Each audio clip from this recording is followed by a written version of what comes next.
Hey folks, Jim from the Guitar Trade Centre in Glasgow again, and welcome back to another edition of A Day in the Life of a Guitar Dealer.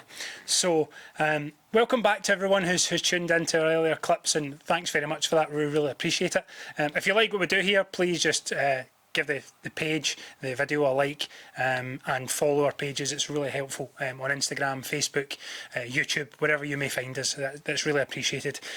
So before we go any further, I would just like to say again a big thank you to the Grand Giveaway for their support. And if anyone hasn't heard of the Grand Giveaway are a competition-based website who give you the chance to win your dream guitar for less than the price of a coffee. So if anyone doesn't know how that works, basically they have guitar prizes on their website. There's a limited number of tickets, there's a price per ticket, and you have to answer a question to get involved with that. So it'll be a multiple choice question. You create an account, you answer the question, you buy as many tickets as you like, and then after each entry you basically go into the prize draw, and after a certain period of time they draw the winner.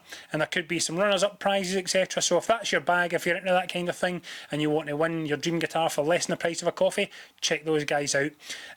Additionally to that, if you use the code GG10, you also get 10% off your ticket prices. That's something we've negotiated on you guys' behalf for sort of the members of my sort of Facebook groups and just any of our followers. So check that out if that's your thing. Anyway, guys, back to a day in the life of a guitar dealer. So what I'd like to talk about today is quite a simple question, but it's got a long answer to it, which is why I thought I would do a video on its own. So the question I was asked recently is, and I get asked multiple times every day, is what is my guitar worth?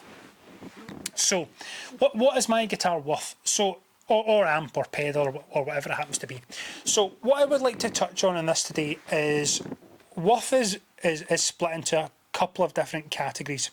So the first one is it's a category that we can't control, and that's ultimately down to what somebody's willing to pay for something.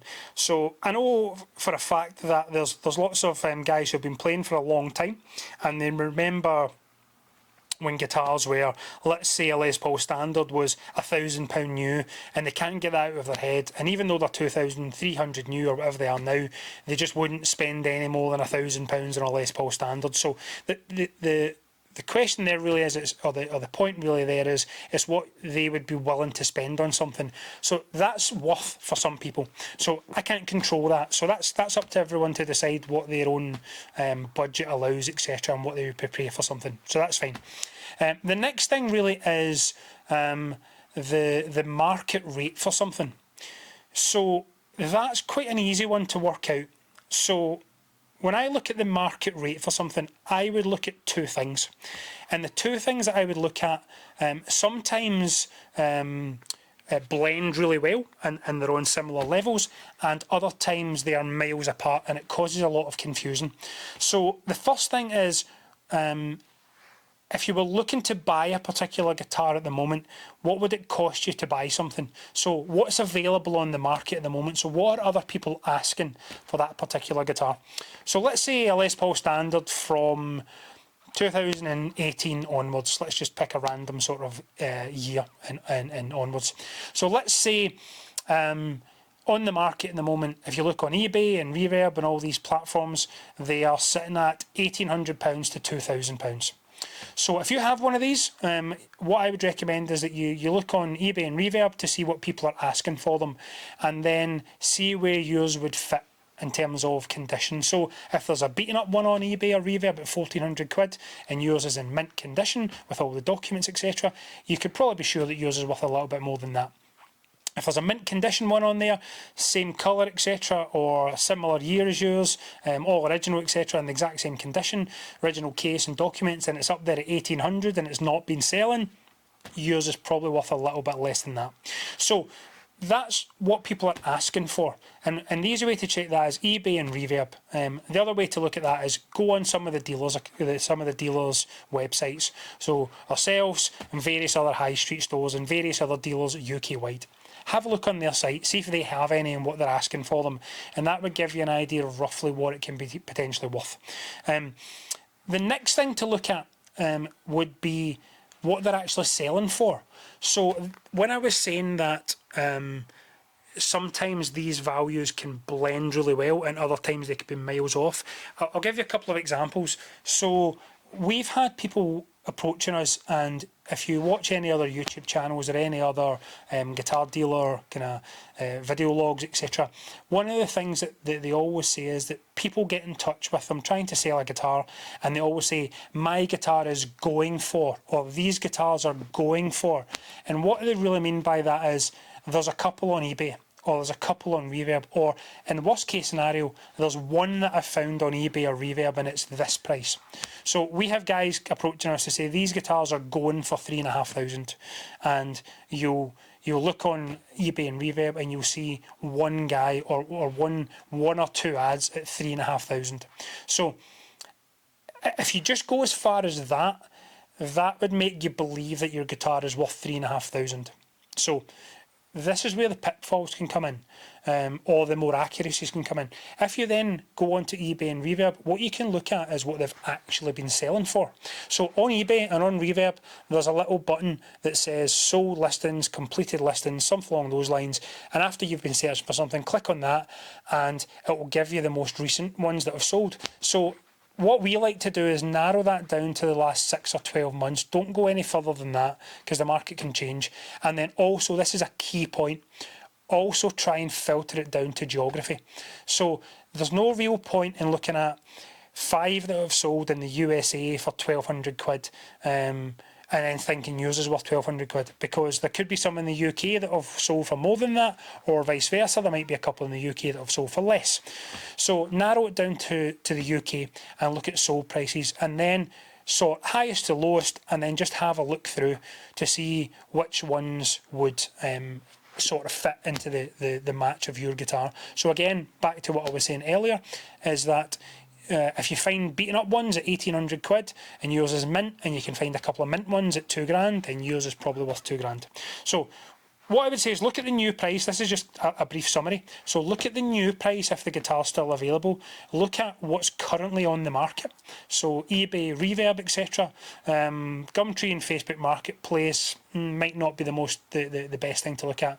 Definitely eBay, definitely Reverb. Look at what's on the market just now if you were looking to buy one.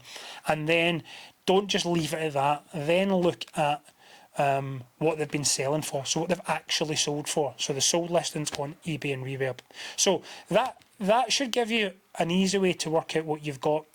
If you can't find any of those, if you can't find any sold listings, then get in touch and we can always give you some advice on how to work out the value of something if you can't find any sold listings.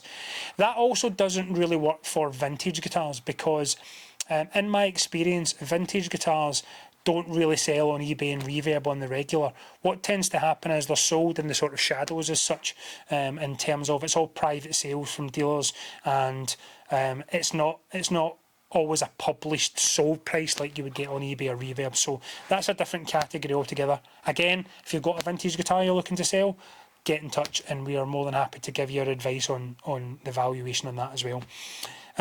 So just going back to what I was saying there, is that one of the things that we get asked quite a lot is, what is our guitar worth?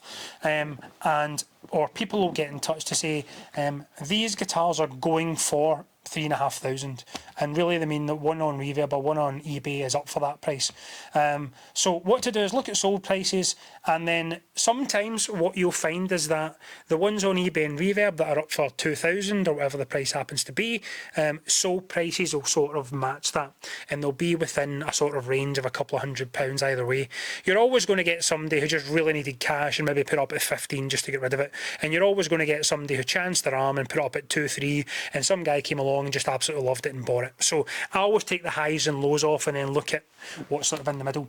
But what you also find as well is that you also find that they'll be on Reverb for maybe like 2,000 asking prices, and sold prices will be about £1,200, £1,100. So sometimes they'll match and sometimes they'll be miles off. So it's always worth checking sold listings.